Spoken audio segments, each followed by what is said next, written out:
O mundo está assistindo, mas ninguém esperava que o impacto viesse com tanta força. O homem da toga, por muito tempo visto como inalcançável, começou a sentir o peso do novo comando mundial. E esse comando tem nome: Donald J. Trump. Enquanto Brasília dormia em sua arrogância institucional, o vento da verdade começou a soprar de Washington, sacudindo as estruturas do sistema. O que antes era intocável, agora cambaleia. O símbolo da censura velada, o censor-mor da República, sentiu na pele a influência direta de um líder que não se curva ao politicamente correto. Com suas ações, Trump acendeu um farol de liberdade sobre o Brasil. Fontes confiáveis indicam que a pressão internacional iniciada por ele já está surtindo efeitos. Parlamentares, jornalistas e até membros da velha imprensa começaram a abandonar o barco do silêncio. O isolamento institucional do homem da toga é apenas o começo de algo muito maior. O Brasil está acordando, e é Trump quem está puxando essa marcha. Enquanto o ex-presidiário tenta manter as rédeas de um governo em frangalhos, o nome de Bolsonaro volta a ecoar entre as multidões, embalado pela influência firme do atual presidente americano. A pergunta que a grande mídia se recusa a fazer, e muito menos responder, é: por que o Supremo Tribunal Federal, mesmo sob alegações sérias, se recusa a divulgar quantas pessoas ainda estão presas por conta do 8 de janeiro? Isso não é um detalhe. Isso é uma ferida aberta na democracia. E quem está cutucando essa ferida com coragem é Trump, que por trás das cortinas tem agido com habilidade geopolítica para desmontar o esquema de silêncio que protege figuras poderosas em Brasília. A recusa em fornecer dados públicos, os recursos negados, o sigilo sem justificativa, tudo isso agora está sendo monitorado diretamente por olhos internacionais. Fontes ligadas ao Twitter Files Brasil, sob liderança de jornalistas independentes como Davi Agape, revelam que nem mesmo as associações de familiares dos detidos sabem quantas pessoas ainda estão presas. Isso é chocante. Isso é real. E é Trump quem está impulsionando essa revelação. Por meio de conversas com congressistas republicanos e relatórios enviados a órgãos internacionais de direitos humanos, o presidente americano colocou o dedo na ferida do sistema brasileiro. Não se trata mais apenas de política. Trata-se de um movimento internacional pela liberdade. O topo do sistema sabia que esse dia chegaria. O dia em que o peso da verdade internacional cairia como avalanche sobre seus ombros. A toga já não brilha como antes. Os discursos já não ecoam como outrora. O atual ocupante do Planalto, o homem de 9 dedos, observa silenciosamente enquanto sua base se desfaz. Deputados antes fiéis agora falam em anistia. Senadores pressionam por transparência. E tudo isso se intensificou depois das movimentações estratégicas de Trump, que não apenas observa, mas influencia, orienta e, em muitos casos, decide o rumo dos bastidores. O Brasil virou peça-chave num tabuleiro que já não é só nosso. A pergunta agora é: até onde o presidente americano está disposto a ir para ver Bolsonaro de volta ao poder? A resposta pode estar mais próxima do que muitos imaginam. Enquanto o homem da toga se recusa a informar o básico, um número consolidado de presos políticos, a pressão aumenta. E essa pressão não vem só das ruas, mas de vozes que ecoam direto do gabinete presidencial em Washington. Trump, com sua visão estratégica, enxerga o que muitos fingem não ver. O Brasil vive uma escalada de controle institucional que ultrapassa os limites da democracia. E é por isso que ele age.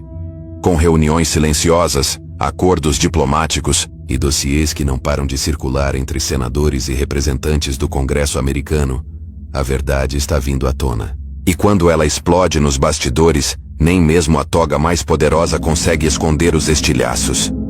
Barroso pode ter dito ao relator da OEA que tudo no Supremo é feito com transparência absoluta, mas a realidade diz outra coisa. E Trump fez questão de escancarar isso para o mundo. Fontes de Washington confirmam que o Departamento de Estado já tem relatórios detalhados sobre a violação do princípio da publicidade em processos que deveriam ser públicos por natureza. O silêncio da cúpula agora grita. E o grito vem com sotaque americano. Não há mais como esconder a falta de transparência. Não há mais como camuflar o abuso com palavras bonitas. E o povo brasileiro começa a perceber. Comentários nas redes sociais se multiplicam. A indignação cresce. A pressão por anistia vira pauta nos corredores de Brasília. Não é coincidência que tudo isso tenha ganhado força justamente após os últimos pronunciamentos indiretos de Trump sobre democracias em risco na América Latina. Quem lê nas entrelinhas entende. Quem tem olhos para ver, já enxergou. O Brasil não está sozinho. O jogo virou. A maré mudou. E é Trump quem está com as mãos no leme. O que vemos agora é o efeito dominó. Articuladores de bastidores já falam abertamente sobre o enfraquecimento do censor Mor. O homem da toga não tem mais a blindagem de antes. O clima nos corredores do STF é de tensão. A base de apoio começa a rachar. E no Congresso, há quem diga que os próximos meses serão decisivos para o reequilíbrio das forças no Brasil. A peça que faltava era coragem. E essa coragem veio de fora, direto da Casa Branca. O ex-presidiário, por sua vez, tenta manter a narrativa. Mas nem mesmo seus aliados mais fiéis sustentam a farsa. Programas de TV começaram a mudar o tom. Analistas isentos agora falam em excessos judiciais. Tudo isso vem sendo monitorado de perto por estrategistas ligados a Trump, que vem no Brasil uma peça essencial para o realinhamento conservador nas Américas. Bolsonaro, que parecia isolado, hoje ressurge como esperança viva da direita latino-americana. Não, se trata mais de um homem contra o sistema.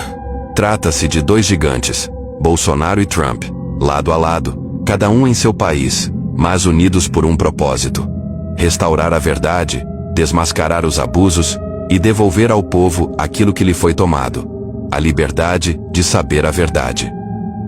Grande mídia, claro, vai tentar abafar. Mas já é tarde demais.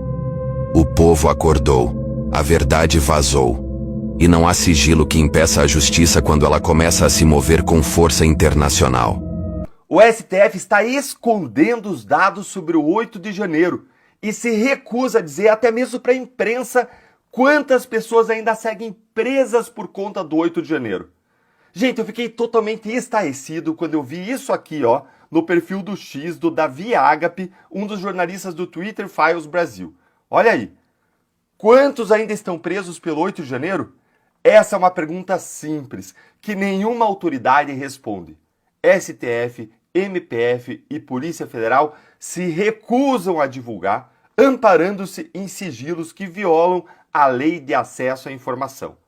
Olha, isso aqui é surreal. Claro que nada mais surpreende quando a gente está falando de STF, né? Especialmente quando se trata do 8 de janeiro. Aí é que tudo fica errado mesmo. A Constituição é jogada no lixo, as leis são sacrificadas no altar da vaidade de Alexandre de Moraes. O certo vira errado, o errado vira certo. Mas a gente está falando agora de processos criminais que são públicos por determinação constitucional, que não envolve nenhuma hipótese de sigilo, e que diz respeito ao tema mais pulsante da política nacional hoje, que é a anistia aos presos do 8 de janeiro. Por que raios que o STF não diz quantos ainda estão presos? Esse negócio de esconder número de presos, quem está preso é coisa de ditadura. Vocês já imaginaram o escândalo se nós, da Força Tarefa da Lava Jato, escondêssemos os dados sobre quem estava preso em Curitiba? Ia cair o mundo, simplesmente. Veja os absurdos aqui que o Davi traz na reportagem dele, lá no site dele, aqui ó. Judiciário se recusa a revelar quantos ainda estão presos pelo 8 de janeiro. Olha aí. Entrei em contato com advogados que acompanham o caso diretamente na tentativa de acessar números parciais. Conversei com Ezequiel Silveira, advogado e representante das FAV, Associação dos Familiares e Vítimas do 8 de janeiro. Ele confirmou o que eu já suspeitava. Ninguém possui a informação consolidada, nem mesmo a própria associação. Nem a associação que representa os familiares dos presos políticos sabe quantas pessoas ainda estão presas. Vocês conseguem imaginar essa situação? Essas pessoas elas estão totalmente perdidas no sistema prisional, esquecidas, podendo sofrer todo tipo de abuso do Estado sem nenhum tipo de fiscalização ou cobrança. Ele foi, então, o Davi Agape, procurar diretamente os órgãos públicos, o STF, o MPF, a PF, e olha aí